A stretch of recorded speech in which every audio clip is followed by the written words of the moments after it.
একটা গ্রামে একটা মেয়ে ছিল যে পবিত্র কোরআন তেলাওয়াত করতে খুব ভালোবাসতো। সময় পেলে সে কোরআন তেলাওয়াত করতে বসতো। রাতে যখনই তার ঘুম ভাঙতো তখনই কোরআন তেলাওয়াত করতে শুরু করত। এভাবে বেশ কিছুদিন যাওয়ার পরে মেয়েটা একদিন মারা যায়। আর তখনই ঘটে এক অদ্ভুত ঘটনা। হঠাৎ একদিন ওই মেয়েটির মা ওই মেয়েটির ঘর থেকে কান্নার আওয়াজ শুনতে পান।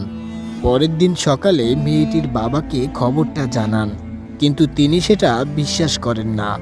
পরের দিন রাতে আবার সেই মেয়েটির মা সেই মেয়ের ঘর থেকে কান্নার আওয়াজ শুনতে পান। তারপর মেয়েটির বাবাকে ডাকেন। মেয়েটির বাবাও সেই কান্নার আওয়াজ শুনে ভয় পেয়ে যায়। তার পরের দিন সকালবেলা মসজিদের ইমাম সাহেবকে এই ঘটনা বলা হয়। ইমাম সাহেব এই ঘটনাটি যাচাই করার জন্য ওই বাসায় একটা রাত থাকেন। রাত গভীর না হতেই সবাই ওই ঘর থেকে কান্নার আওয়াজ শুনতে পান। মনে হচ্ছিল অনেকজন মিলে একসাথে কান্না করছে। আর তখন ইমাম সাহেবও কেঁদে ফেললেন আর বললেন, এটা ফেরেশতাদের কান্নার আওয়াজ।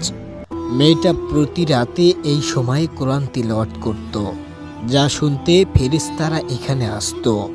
এখন মেয়েটা না থাকায় তারা এখানে এসে কান্না করছে।